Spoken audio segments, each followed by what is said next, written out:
గ్రామీణ పేదలకు శుభవార్త. ప్రధాని నరేంద్ర మోడీ ఆవాస్ యోజన గ్రామీణ పథకం 2.0 కింద గ్రామీణ పేదలకు గృహవసతి కల్పించేందుకు అర్హులను గుర్తించాలంటూ కేంద్ర ప్రభుత్వం రాష్ట్రాలకు సూచనలు జారీ చేసిందని, జిల్లాలో అర్హులందరికీ ఈ అవకాశాన్ని వినియోగించుకోవాలని కలెక్టర్ కీర్తి చేకూరి విజ్ఞప్తి చేశారు. తూర్పుగోదావరి జిల్లా పరిధిలో నవంబర్ 30 వరకు అర్హులు వివరాలు సేకరించాలని కలెక్టర్ కీర్తి చేకూరి అధికారులను ఆదేశించారు. ఈ విషయమై జిల్లా హౌసింగ్ అధికారి ఎన్ బుజ్జితో కలిసి కలెక్టరేట్ నుంచి మంగళవారం జరిగిన వీడియో కాన్ఫరెన్స్లో ఆమె మాట్లాడుతూ, ప్రతి గ్రామ పంచాయతీ పరిధిలో ఇళ్లు లేని పేదలను గుర్తించి ఆవాస్ ప్లస్ యాప్ ద్వారా నమోదు చేయాలని సూచించారు. పవిత్ర కార్తీక మాసం పౌర్ణమి సందర్భంగా రాజమహేంద్రవరంలో ఆధ్యాత్మిక శోభ కనిపించింది.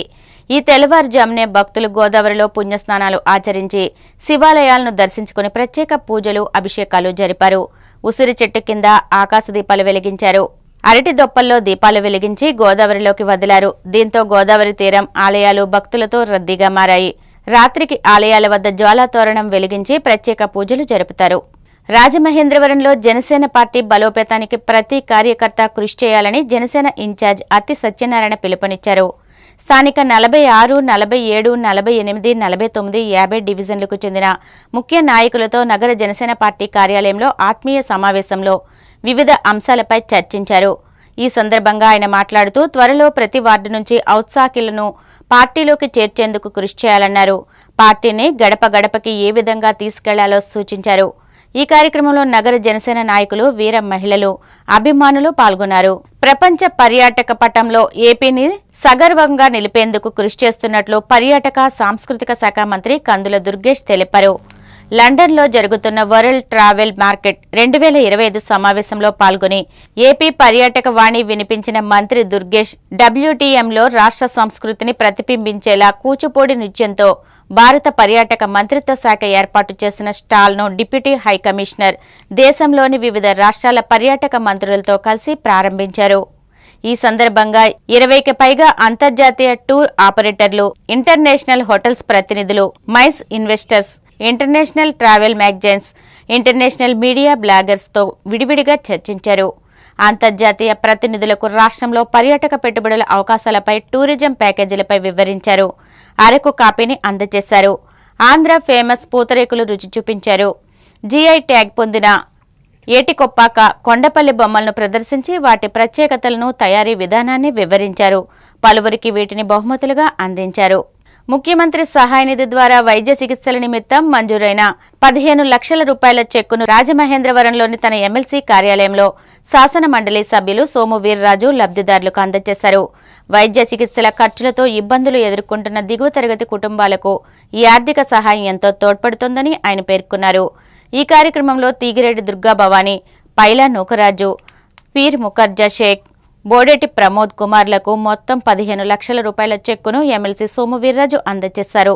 లోక కళ్యాణార్థం రాజానగర నియోజకవర్గం ప్రజల అభివృద్ధిని ఆకాంక్షిస్తూ రాజానగర నియోజకవర్గ శాసనసభ్యులు బత్తుల బలరామకృష్ణ ఆధ్వర్యంలో గాదరాడలోని భూలోకంలో కైలాస వైకుంఠం మహాశక్తి 54 దేవాలయాల విశిష్ట క్షేత్రం నేటి ఉదయం నుండి చండీ హోమాన్ని శాస్త్రోక్తంగా వైభవంగా నిర్వహిస్తున్నారు. బత్తుల బలరామకృష్ణ దంపతులు హోమంలో పాల్గొని పూజలు జరిపారు. అలాగే నిన్న రాజశ్యామల యాగాన్ని నిర్వహించారు. అనంతరం అగ్నిగుండంలో పూర్ణాహుతి సమర్పించారు. ఈ కార్యక్రమంలో జనసేన, తెలుగుదేశం, బీజేపీ పార్టీ నాయకులు, కార్యకర్తలు, భక్తులు విచ్చేసి ఈ మహాక్రతువుని తిలకించి తీర్థ ప్రసాదాలు స్వీకరించారు. ఆదరణ 3 పథకాన్ని అమలు చేసి పేద నాయి బ్రాహ్మణులకు ఆదుకోవాలని ఏపీ నాయి బ్రాహ్మణ corporation chairman Rudrakoti Sadasivam BC సంక్షేమ శాఖ మంత్రి సవితలకు విజ్ఞప్తి చేశారు. విజయవాడలోని గొల్లపూడి బీసీ సంక్షేమ భవనంలో ఆంధ్రప్రదేశ్ రాష్ట్ర బీసీ సంక్షేమ శాఖ మంత్రి, ఆంధ్రప్రదేశ్ రాష్ట్ర నాయి బ్రాహ్మణ సంక్షేమ అభివృద్ధి కార్పొరేషన్ చైర్మన్ రుద్రకోటి సదాశివం అలాగే డైరెక్టర్లతో ప్రత్యేకంగా సమావేశమయ్యారు. ఈ సందర్భంగా చైర్మన్ పలు అంశాలను మంత్రి దృష్టికి తీసుకువెళ్లి వాటిపై వినతి పత్రాన్ని అందజేశారు. ఆదరణ 3 పథకం అమలుతో రాష్ట్రంలో నాయి బ్రాహ్మణుల జీవితాల్లో వెలుగులు నింపినట్లు అవుతుందన్నారు. అంతేకాకుండా ధన్వంతరి జయంతిని అధికారికంగా ప్రభుత్వం నిర్వహించడానికి జీవో ఇవ్వాలని, రాష్ట్రంలోని వాయిద్య కళాకారులకు గుర్తింపు కార్డులు ఇవ్వాలని విజ్ఞప్తి చేశారు. క్షౌర వృత్తిలోని కార్పొరేట్ సంస్థల ప్రవేశంతో ఈ వృత్తినే నమ్ముకుని జీవిస్తున్న నిరుపేదల జీవితాలు రోడ్డున పడే ప్రమాదం ఉందని వివరించారు. క్షౌర వృత్తిలోకి కార్పొరేట్ సంస్థల ప్రవేశాన్ని నియంత్రిస్తూ ఆ దిశగా చర్యలు తీసుకోవాలన్న నాయి బ్రాహ్మణుల విజ్ఞప్తిని తెలియజేశారు. సామెతల పేరుతో నాయి బ్రాహ్మణుల ఆత్మాభిమానం దెబ్బతినేలా కించపరిచేలా మాట్లాడుతున్న వారిపై కఠిన చర్యలు తీసుకోవాలని కోరారు. ఈ సమావేశంలో రాష్ట్ర నాయి బ్రాహ్మణ కార్పొరేషన్ డైరెక్టర్ యానాపు యేసు, మున్నంగి శివశేషగిరిరావు, మద్దిరాల గంగాధర్, లంకా రత్నారావు, ఆదినారాయణ, కడియాల కొండన్న, పాలకవీటి విజయ్ కుమార్, కొలవాలి వేణుగోపాల్, కొర్రుప్రోలు నూకరాజు, కురగంటి రఘురామయ్య, సురవరపు నాగరాజు, నెడమానూరు రమేష్, పుల్లేటికుర్తి రమేష్, సత్యనారాయణ తదితరులు పాల్గొన్నారు. రాజమహేంద్రవరం రామకృష్ణ మిషన్ గిరిజన సంచార వైద్యశాల ఆధ్వర్యంలో తూర్పుగోదావరి జిల్లా సీతానగరం మండలం లంకూరు గ్రామంలోకి కస్తూరిబా గాంధీ ఆశ్రమంలో నిర్వహించిన ప్రత్యేక వైద్య శిబిరంలో సుమారు 250 మందికి వైద్య సేవలు అందించినట్లు రామకృష్ణ మిషన్ కార్యదర్శి స్వామి పరిజ్ఞయానంద మహారాజ్ తెలిపారు. అలాగే డాక్టర్ యన్నమని రామచంద్రరావు రొమ్ము క్యాన్సర్ నిర్ధారణ పరీక్షలు చేసి వ్యాధిపై అవగాహన కల్పించారు. ఈ వైద్య శిబిరంలో వైద్యులు యన్నమని రామచంద్రరావు, శ్రీనివాస్ రాయుడు, సత్యం రమేష్ బాబు వైద్య సేవలు అందించారు. ఈ సందర్భంగా అవసరమైన రక్త, నీరు, థైరాయిడ్ పరీక్షలు, ఫిజియోథెరపీ సేవలు అందించారు. అలాగే వేమగిరి పరమహంస యోగానంద నేత్రాలయ సహకారంతో సుమారు 70 మందికి కంటి పరీక్షలు నిర్వహించి వారిలో 12 మందిని శుక్లాల ఆపరేషన్ నిమిత్తం వేమగిరి ఆసుపత్రికి తీసుకెళ్లారు. 11 మందికి కళ్లజోళ్లు పంపిణీ చేయాలని నిర్ణయించారు. ఈ శిబిరంలో పరమహంస యోగానంద నేత్రాలయం సిబ్బంది కరీం, మణికంఠ, ప్రసాద్, ఆశ్రమ ప్రతినిధి G Sushila, Ramakrishna mission coordinator Yanamani Srinivas, Yanamani Venkatanarayana, Yanamani Suresh, Sadhana పాల్గొన్నారు. నిన్న ఛత్తీస్గఢ్లోని రాయ్పూర్లో కోర్బా ప్యాసింజర్ గూడ్స్ రైలు ఢీకొన్న దుర్ఘటన మరువక ముందే ఉత్తరప్రదేశ్లో మీర్జాపూర్ చునార్ జంక్షన్లో ఈ తెల్లవారుజామున ఘోర ప్రమాదం చోటు చేసుకుంది. రైల్వే పట్టాలు దాటుతున్న కొందరు ప్రయాణికులను వేగంగా వచ్చిన బాంబే మెయిల్ రైలు ఢీకొట్టింది. ఈ ప్రమాదంలో 6 అక్కడికక్కడే మరణించగా పలువురికి గాయాలయ్యాయి. సమాచారం మేరకు సంఘటనా స్థలానికి చేరుకున్న పోలీసులు సహాయక చర్యలు చేపట్టారు. ఈ మేరకు కేసు నమోదు చేసి దర్యాప్తు ప్రారంభించినట్లు తెలిపారు. మృతులు గంగా నదిలో పవిత్ర స్నానాలు ఆచరించడానికి చోపాన్ ప్రాంతం నుంచి వారణాసికి వెళ్తుండగా ఈ ప్రమాదం జరిగినట్లు పోలీసులు తెలిపారు. వారు ప్యాసింజర్ రైలులో చునార్ రైల్వే స్టేషన్కు చేరుకుని పట్టాలు దాటుతుండగా వారిని రైలు ఢీకొట్టినట్లు పేర్కొన్నారు. ఈ ప్రమాదంపై యూపీ సీఎం యోగి ఆదిత్యనాథ్ తీవ్ర దిగ్భ్రాంతి వ్యక్తం చేశారు.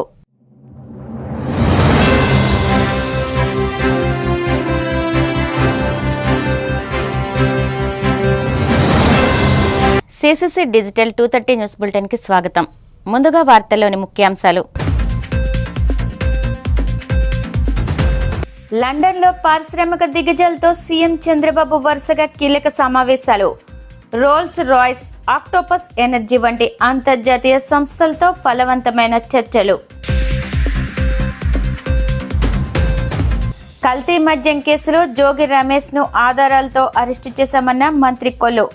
ప్రభుత్వాన్ని అస్థిరపరిచే కుట్రలో భాగంగానే నకిలీ మద్యం తయారు చేశారని ఆరోపణ. కూటమి ప్రభుత్వం ఎన్నికల హామీలు అమలు చేయకుండా అన్ని వర్గాలను దారుణంగా వంచింది. తీవ్ర స్థాయిలో ధ్వజమెత్తిన వైసీపీ నేత సతీష్ కుమార్ రెడ్డి. తిరుపతి శ్రీవారిని దర్శించుకున్న బాలీవుడ్ చిత్ర కథానాయకుడు తుషార్ కపూర్. ఆలయ మర్యాదలతో స్వాగతం పలికిన అధికారులు. ముఖ్యమంత్రి చంద్రబాబు తన వ్యక్తిగత పర్యటన నిమిత్తం లండన్లో ఉన్నప్పటికీ రాష్ట్రాభివృద్ధి ఏకైక అజెండాగా ముందుకు సాగుతున్నారు. రాష్ట్రానికి భారీ ఎత్తున పెట్టుబడులను ఆకర్షించడమే లక్ష్యంగా ఆయన అక్కడ పారిశ్రామిక దిగ్గజాలతో వరుస సమావేశాలు నిర్వహిస్తున్నారు. లండన్లో పలు ప్రముఖ అంతర్జాతీయ సంస్థల ప్రతినిధులతో భేటీ అయిన ముఖ్యమంత్రి నవ్యాంధ్రప్రదేశ్లో పెట్టుబడులకు ఉన్న అపార అవకాశాలను, ప్రభుత్వం కల్పిస్తున్న ప్రోత్సాహకాలను వారికి క్షుణ్ణంగా వివరించారు. ఈ సమావేశాల పరంపరలో భాగంగా ఏరో ఇంజన్లు, డీజిల్ ప్రొపల్షన్ సిస్టమ్ తయారీలో ప్రపంచ ప్రఖ్యాతిగాంచిన రోల్స్ రాయ్స్ గ్రూప్ ప్రతినిధులతో సమావేశమయ్యారు. ఆ సంస్థ సిటిఓ నిక్కీ గ్రేడీ స్మిత్తో చర్చలు జరిపారు. ఏపీలో ఏరోస్పేస్ కాంపోనెంట్స్ ఉత్పత్తికి అనువైన పారిశ్రామిక వాతావరణం ఉందని తెలిపారు. కల్తీ మద్యం కేసులో వైసీపీ నేత జోగి రమేష్ ను పూర్తి ఆధారాలతోనే పోలీసులు అరెస్టు చేశారని ఎక్సైజ్ శాఖ మంత్రి కొల్లు రవీంద్ర స్పష్టం చేశారు. ప్రభుత్వాన్ని అస్థిరపరిచే కుట్రలో భాగంగానే జోగి రమేష్ నకిలీ మద్యం తయారు చేయించారని ఆయన తీవ్ర ఆరోపణలు చేశారు.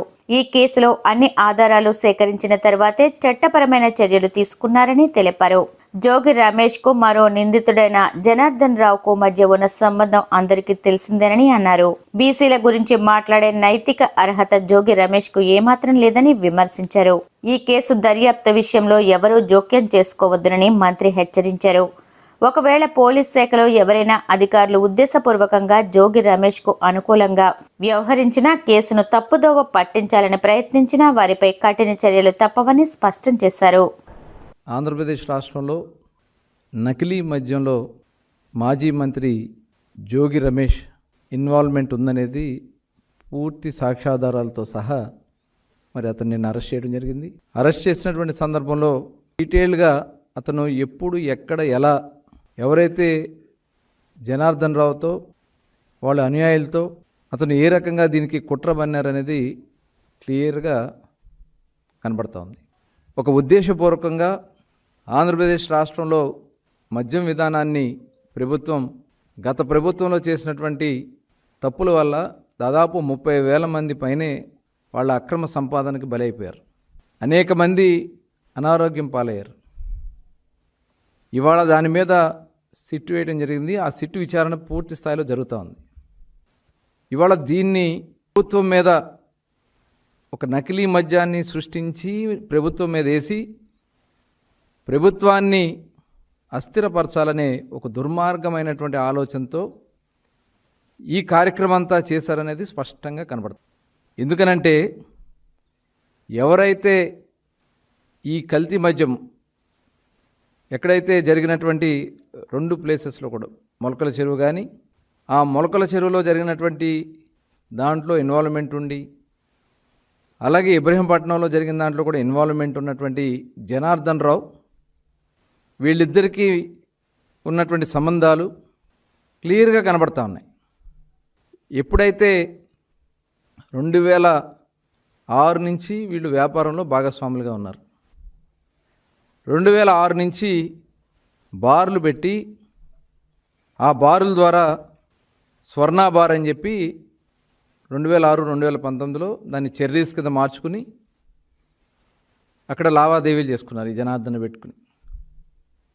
ఎవరైతే జోగి రమేష్ తమ్ముడు రాము దీంట్లో ఉన్నారనేది క్లియర్గా కనబడుతూ ఉంది.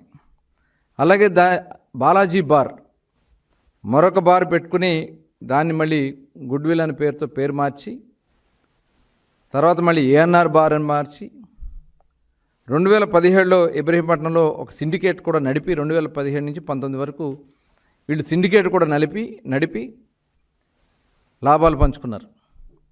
అలాగే 2023 నుంచి నాన్ డ్యూటీ పెయిడ్ లిక్కరు, అంటే అంతకుముందు కూడా నాన్ డ్యూటీ పెయిడ్ లిక్కర్ తెచ్చారు. 2023 నుంచి స్పూరియస్ లిక్కర్స్ తయారు చేసి, ఏదైతే కల్తీ మద్యాన్ని తయారు చేసి వాళ్ళ బారుల్లో అమ్మినట్లుగా జనార్దన్ రావు క్లియర్గా చెప్పాడు. కానీ కూటమి ప్రభుత్వం వచ్చిన తర్వాత నేను ఆపేశాను, కానీ జోగి రమేష్ గారు నాతో చేయించారు, మళ్ళీ చేయమని చెప్పి దానికి 3 కోట్ల రూపాయలు కూడా ఇస్తానని చెప్పారు. చంద్రబాబు ఏడాదిన్నర పాలన గురించి ఒక్క మాటలో చెప్పాలంటే పబ్లిసిటీ పీక్, పెర్ఫార్మెన్స్ వీక్ అన్నట్లుగా ఉందని వైసీపీ ప్రధాన కార్యదర్శి ఎస్వి సతీష్ కుమార్ రెడ్డి విమర్శించారు. రాష్ట్రంలో టీడీపీ కూటమి ప్రభుత్వం ఏర్పాటు తర్వాత అన్ని వ్యవస్థలు ధ్వంసమయ్యాయని, ఎన్నికల హామీలు అమలు చేయకుండా అన్ని వర్గాలను దారుణంగా వంచారని ఆగ్రహం వ్యక్తం చేశారు. పెన్షన్ పంపిణీకి ప్రతి నెల హంగామాతో డ్రామా చేస్తున్న సీఎం చంద్రబాబు కొత్తగా ఒక్క పెన్షన్ ఇవ్వకపోగా దాదాపు 5 లక్షల పెన్షన్లకు కోత పెట్టారని ధ్వజమెత్తారు. మరోవైపు రాష్ట్రంలో వ్యవసాయ రంగం తీవ్ర సంక్షోభంలో ఉందన్న ఆయన రైతులను ఆదుకోవాలన్న ఆలోచన చంద్రబాబుకు ఏనాడు ఉండదని దుయ్యబడ్డారు. ఎవరైతే అక్రమాలు చేశాడో, ఎవరైతే అన్యాయం చేశాడో, ఎవడైతే ఈ యొక్క లిక్కర్ స్కామ్ పాల్పడినాడో తెలుగుదేశం పార్టీకి సంబంధించినటువంటి ఆ జనార్దన్ రావు అనేటువంటి వ్యక్తి ఇచ్చినటువంటి ఒక స్టేట్మెంట్ని ఆధారంగా అరెస్ట్ చేయడం అనేది చాలా దారుణం. నేను అడుగుతున్నాను ఈరోజు ఈ తెలుగుదేశం ప్రభుత్వం యొక్క నాయకులను, రేపు ఒక దొంగ దగ్గర నుంచి తీసుకొని వచ్చి చంద్రబాబు నాయుడు చెప్తే దొంగతనం చేస్తామని చెప్తే కేసు పెడితే ఎంత అపహాస్యంగా ఉంటుందో ఈరోజు అంతకంటే అపహాస్యంగా ఇది ఉంది. అసలు దీనికి ఒక కొలమానం ఏంది?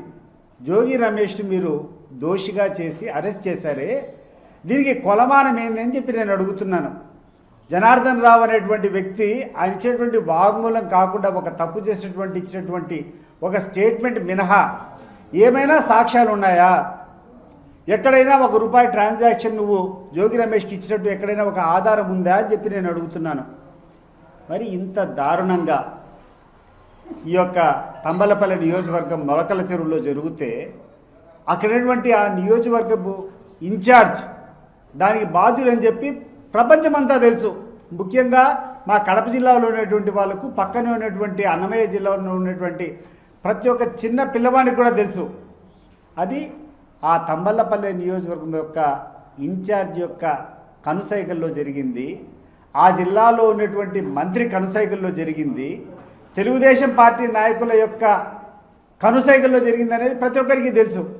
ఈ రోజు వరకు ఆ జనార్దన్ రావును మినహా ఆ యొక్క తంబలపల్లి ఇన్ఛార్జ్ని అరెస్ట్ చేసేటువంటి సంఘటన జరగకుండా ఈరోజు వైఎస్ఆర్సీపీ నాయకుని అరెస్ట్ చేస్తూ ఉంటే ఇంతకంటే దౌర్భాగ్యం ఏముంటుందని చెప్పి ఒకసారి ఈ రాష్ట్రంలో ఉన్నటువంటి ప్రజలందరినీ కోరుతున్నాను. ఎంత నిస్సిగ్గుగా వీళ్ళు వ్యవహరిస్తున్నారో ఒకసారి ఆలోచన చేయమని చెప్పి నేను కోరుకుంటున్నా. మనిషి బతికుండగానే కిరాతకంగా నాలుక కోసి జుట్లు తొలగించడం అత్యంత హేయమైన చర్య అని మంత్రి వాసంశెట్టి సుభాష్ పేర్కొన్నారు. డాక్టర్ బిఆర్ అంబేద్కర్ కోనసీమ జిల్లా అమలాపురం కొంకాపల్లిలోని మృతుడు కంచిపల్లి శ్రీనివాస్ భార్య దేవి కుటుంబ సభ్యులను రాత్రి ఎంపీ గంటి హరీష్ మాధుర్తో కలిసి ఆయన పరామర్శించారు.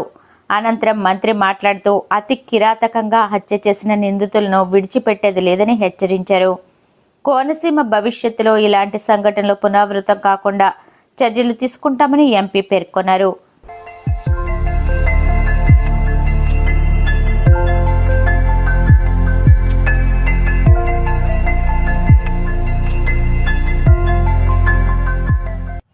ఘోరం, కిరాతకం. మనిషి బ్రతికుండగానే ఫోన్ సంభాషణలో తిట్టాడు అని చెప్పి మనిషి బ్రతికుండగానే నాలికి పోయటం, కళ్ళు తీయటం, కనుబొమ్మలు తీయటం, చుట్టంతా తీయటం, పీకుని పోయటం, వీళ్ళు మనుషులా రాక్షసులా అని అనిపించే టైపులో ఈ మర్డర్ చేయడం. కేవలం ఎందుకు చేశారయ్యా అంటే ఈ మర్డర్ వాళ్ళ ఉనికి కోసం. మేము రౌడీలు, మాకు భయపడాలి మీరందరూ అని 2 సంవత్సరాలకు ఒకసారి చేసే ఈ మర్డర్లో వైసీపీలో చెల్లుతుంది. కానీ ఈ ఎన్డీఏ కూటమి నారా చంద్రబాబు నాయుడు గారు కానీ, పవన్ కళ్యాణ్ గారు కానీ, లోకేష్ గారు కానీ ఎట్టి పరిస్థితుల్లో ఉపేక్షించరు. ముఖ్యంగా వాళ్ళు కేవలం మాకు భయపడలేదనే నెపంతో ఒక మర్డర్ చేశారు. వాళ్ళ ఉనికి చూపించడం కోసం పోలీసులు కూడా వాళ్ళు ఉంచారు. 3 రోజుల్లో ఎక్కడున్నా సరే, కేరళలో ఉన్న అడవుల్లో ఉన్నా సరే లాక్కొచ్చారు. మళ్ళీ చెప్తా ఉన్నాను, వాళ్ళు మళ్ళీ బయటికి అంటే వాళ్ళకి గతం నుంచి మర్డర్లు అలవాటు. వీళ్ళ చరిత్ర తీసుకుంటే అలవాటు. వీళ్ళు కేవలం దాచుకోవటం కోసం, దోచుకోవడం కోసం వీళ్ళు మర్డర్లు చేస్తూ ఉంటారు. వీళ్ళు కాంట్రాక్ట్ మర్డరర్స్గా కూడా పేరుగాంచారు. ఈ ఆకు రౌడీలు ఒక అమాయకుడిని సభ్య సమాజం అంతా కూడా బాధపడేలాగా బతికుండగా కళ్ళు తీయటం, బతికుండగా నాలిపోయటం. వీళ్ళు ఒక ఎగ్జాంపుల్ చూపించారు, మేము ఇంత కిరాతకంగా ఉంటామని. మరి పోలీసులు కూడా అంతే కిరాతకంగా ఉంటారు. ఇందులో ఉపేక్షించేది ఏమి ఉండదు. వాళ్ళని కేవలం 60 రోజుల్లో బెయిల్ తెచ్చుకుని వచ్చేద్దామని పిచ్చి అపోహతో మాత్రం ఉండొద్దని మాత్రం నేను చెప్తా ఉన్నాను. అలాగే కొంతమంది ఇంకా మర్డర్ ఫర్ గెయిన్ అని కొంతమంది బ్యాచ్ ఉన్నారు. ఆ బ్యాచ్ కూడా చెప్తా ఉన్నాం, ఎట్టి పరిస్థితుల్లో మిమ్మల్ని ఉక్కు పాదం మోపడం ఖాయం. వాళ్ళు వచ్చిన తర్వాత ఇక్కడ ఒక సంస్కృతి ఉంది, ఇలా మర్డర్ చేసి వచ్చిన తర్వాత దండలేసి ఊరేగింపుగా తీసుకురావడం చెయ్యండి. అలా చేసిన వాళ్ళ మీద వాళ్ళు ఎవడైతే కాసుబాబు ఉన్నాడో ఆడు అనుచరంగా వర్గం కానీ వాడిని కానీ ఫాలో అవుతూ కానీ ఫ్లెక్స్లు కట్టినా సరే వాళ్ళ మీద రౌడీ షీట్లు పెట్టడానికి ఉపేక్షించాం ఎట్టి పరిస్థితుల్లో. ఎందుకంటే ఒక అతని స్నేహితుడే ఇతను కూడా స్నేహం చేసి నమ్మించి రమ్మంటే నమ్మి కూడా వెళ్ళినందుకు ఇంత కిరాతకంగా చంపుతారా? ఇలాంటి వాళ్ళని సభ్య సమాజంలో ఉంచకూడదు. వాళ్ళకి గ్రామ బహిష్కరణ చేయాలి. పీడీ యాక్ట్లు పెట్టడానికి కూడా వెనకాడడం ఇందులో సందేహం లేదు. ఇది ఆషామాషిగా తీసుకుంటా ఉన్నారు. 60 రోజుల్లో బెయిల్ వస్తుంది, మనం వస్తాం. మళ్ళీ మనం అంటే సభ్య సమాజం భయపడుతుంది. భయపెట్టి మనం లాక్కుందాం, దోచుకుందాం, సెటిల్మెంట్లు చేసుకుందాం అని అనుకుంటున్నారేమో. దాన్ని ఉపేక్షించవలసిన పరిస్థితి. వాళ్ళకి ఒక సభ్య సమాజానికి ఒక ఎగ్జాంపుల్ సెట్ చేస్తాం. ఇలా చేస్తే సంవత్సరం లోపల ఉంటారు, సంవత్సరంన్నర లోపల ఉంటారు. మళ్ళీ కోడి కత్తి కాదు కదా, కత్తి వాటికి కోడి మెడ కాదు కదా, కూరగాయలు కూడా కట్ చేయడానికి భయపడే స్థాయిలో వాళ్ళని పోలీసులు భయపెట్టడం, వాళ్ళని ఉనికి చాటుకోవడం కూడా సిద్ధంగా ఉన్నాం. ఆయన చేసిన తప్పేంటి మీరందరూ చూస్తే, వారం రోజుల ముందుగా వీళ్ళిద్దరూ ఇద్దరు మధ్యన సంభాషణ జరిగింది. అది కూడా సంభాషణని ఒకటి తీసుకుని ఇతన్ని రాత్రి అనగా తీసుకెళ్ళిపోయి ఎంత కిరాతగా చంపారనేది విషయం మీ అందరికీ కూడా వాళ్ళ ఇంట్లోని వాళ్ళ భార్య అయినా వాళ్ళ పిల్లలైనా ఇంకా వాళ్ళు ఏం తప్పు చేశారని చెప్పి వాళ్ళు అడుగుతున్నారు. ఈరోజు నాకు ఒక్కటి అర్థమైంది, వీళ్ళు ఏదన్నా మేము చేయగలుగుతాం, మమ్మల్ని కాపాడే వాళ్ళు పెద్దలు కొంతమంది ఉన్నారు, వాళ్ళు ఎట్టి పరిస్థితుల్లో మమ్మల్ని కాపాడుతారు, మేము చంపడానికన్నా సిద్ధంగా ఉన్నాం, ఇవన్నీ అపోహల్లో ఉన్నారు. ప్రతి రోజు నుంచి కూడా డిఎస్పీ గారితో అందరితో కూడా మాట్లాడడం జరిగింది. ఏ విధంగా వీరు కాశీలో ఉన్నారు, వీళ్ళు చంపేసిన తర్వాత గత 3 రోజుల నుంచి కూడా ఫోన్ స్విచ్ ఆఫ్ చేసి కాశీలోని, బెంగళూరు, కర్ణాటకలో ఉండే పరిస్థితి. వాళ్ళందరినీ కూడా తీసుకురావడం జరిగింది. వాళ్ళని ఇంటర్రోగేషన్ కూడా జరుగుతుంది. వీరందరూ వెనకాల ఇంకెవ్వరున్నా సరే అందరినీ కూడా ఈరోజు పోలీసులు అంటే వీళ్ళకి భయం లేని పరిస్థితి, కూటమి ప్రభుత్వం అంటే కూడా భయం లేని పరిస్థితి. ఖచ్చితంగా మేము ఒకటే తెలియపరిచాం, ఎంతవరకు అయినా సరే వెనకాల ఎవరున్నా సరే అందరినీ కూడా తీసుకోమని కూడా ఎస్పీ గారికి, మినిస్టర్ గారైనా మేమైనా ఆదేశాలు మేము కూడా వాళ్ళు తెలియపరచాం. కాకినాడ జిల్లా యానంలో మంగళవారం దారుణ హత్య జరిగింది. స్థానిక బల్లవారి వీధిలో ఓ ఇంట్లో అద్దెకుంటున్న భార్య పెమ్మాడి దీనాను భర్త నాని హత్య చేశాడు. పశ్చిమ గోదావరి జిల్లా ఉండి లయన్స్ క్లబ్ ఆధ్వర్యంలో మంగళవారం ఉండి సబ్ ఇన్స్పెక్టర్ మహ్మద్ నసీరుల్లా అహ్మద్ను ఉండి లయన్స్ క్లబ్ సత్కరించింది. కార్యదర్శి పెన్మెత్స రంగప్రసాద్ రాజు మాట్లాడుతూ మొంతా తుఫాన్లో ఈయన సేవలు అమోఘం అన్నారు. కన్నెగంటి రూత్ కళ మాట్లాడుతూ కేంద్ర అవార్డు దక్షతా పథకాన్ని ఎంపిక కావడం ఉండికి గర్వకారణం అన్నారు. మరిన్ని అవార్డులు పొందాలని అన్నారు. గాదిరాజు వెంకటేశ్వరరావు, భూపతిరాజు, హరినాథరాజు, బుద్ధరాజు, సుబ్బరాజు, పూసపాటి వెంకటరామరాజు తదితరులు పాల్గొన్నారు. అవార్డులు విధి నిర్వహణకు అద్దం పడతాయని ఉండి Lions club president doctor Gadiraju Rangaraju అన్నారు. ఈ కార్యక్రమానికి ముఖ్య అతిథిగా ఎమ్మెల్యే పాసం సునీల్ కుమార్ హాజరై స్పోర్ట్స్ జెండాను ఎగురవేసి క్రీడాకారుల నుండి గౌరవ వందనం స్వీకరించారు. అనంతరం క్రీడా జ్యోతిని వెలిగించారు. నూతనంగా డిఎస్సి ద్వారా ఉద్యోగాలు పొందిన పీఈటీలను పరిచయం చేసుకుని అభినందించారు. ఈ సందర్భంగా ఎమ్మెల్యే మాట్లాడుతూ కూటమి ప్రభుత్వం క్రీడలకు ఎక్కువ ప్రాధాన్యత ఇస్తుందని, డివిజన్ స్థాయిలో ఎంపికై జిల్లా స్థాయికి వెళ్లే క్రీడాకారులు అక్కడ కూడా రాణించి ఈ ప్రాంతానికి గుర్తింపు తీసుకురావాలని సూచించారు. తిరుపతి జిల్లా గూడూరు పట్టణంలోని అల్లూరు ఆదిశేషారెడ్డి ప్రభుత్వ స్టేడియంలో స్కూల్ గేమ్స్ ఫెడరేషన్ ఆధ్వర్యంలో గూడూరు డివిజన్ స్థాయి క్రీడా పోటీలు నిర్వహించారు. కాకినాడలోని ఓ ప్రైవేటు హోటల్లో ఏర్పాటు చేసిన మీడియా సమావేశంలో వారు మాట్లాడుతూ గతంలో ఉన్న ఆలయాన్ని పూర్తిగా తొలగించి రాతితో కొత్త ఆలయం నిర్మిస్తున్నామని, శబరిమల అయ్యప్ప స్వామి ఆలయం నమూనాలో నిర్మాణం చేపట్టామని తెలిపారు. ఆలయ ప్రాంగణంలో వారాహి అమ్మవారి విగ్రహాన్ని ప్రతిష్ఠిస్తున్నామని అన్నారు. ఈ నెల 7వ తేదీన అయ్యప్ప స్వామి విగ్రహ పునఃప్రతిష్ఠను శబరిమల ఆలయ తంత్రి రాజీవర్ చేతుల మీదుగా చేపడుతున్నామని తెలియజేశారు.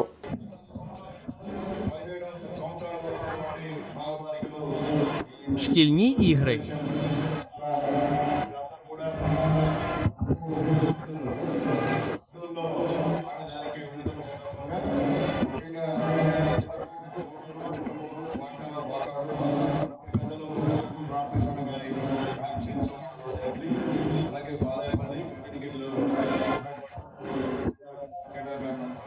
Усього найкращого.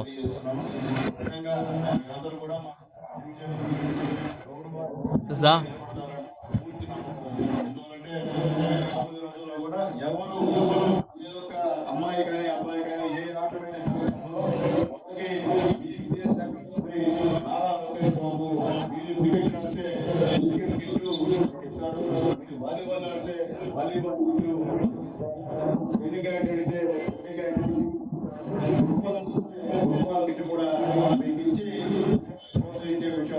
Гаразд.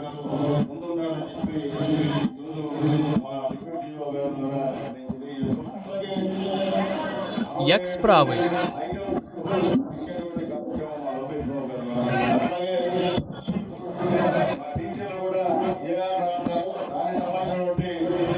Прохання?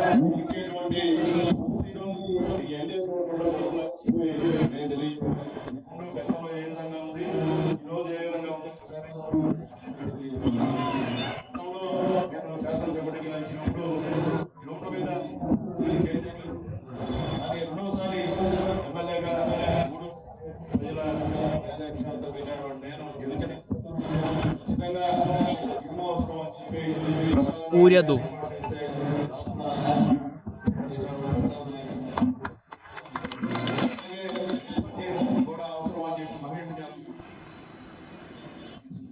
Бігти. Киньте.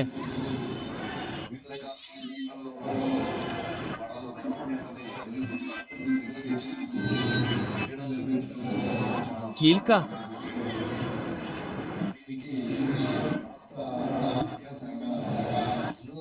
Двадцять?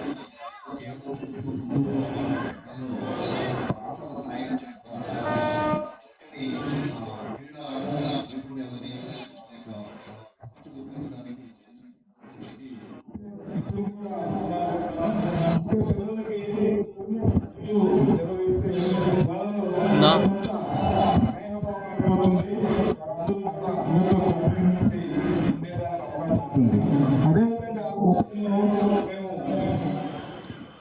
కలియుగ ప్రత్యక్ష దైవం తిరుమల శ్రీ వెంకటేశ్వర స్వామి వారిని బాలీవుడ్ చిత్ర కథానాయకుడు తుషార్ కపూర్ దర్శించుకున్నారు. వీఐపీ విరామ దర్శన సమయంలో స్వామివారి సేవలో పాల్గొని మొక్కులు చెల్లించుకున్నారు. దర్శనానంతరం వీరికి రంగనాయకుల మండపంలో వేద పండితులు వేదాశీర్వచనం అందించగా ఆలయ అధికారులు స్వామివారి తీర్థప్రసాదాలు అందజేసి పట్టు వస్త్రంతో సత్కరించారు.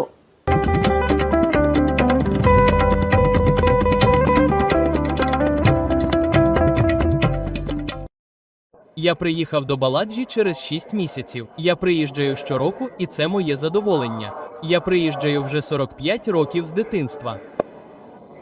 І велике спасибі лорду Баладжі. Він вирішує, о котрій годині ви приходите, як ви приходите, коли ви приходите. І я також прийшов помолитися за мій наступний фільм «Масті 4», який вийде 21 листопада. І я сподіваюся, що лорд Баладжі дарує йому супер успіх. А всім глядачам ТЕЛ вся моя любов.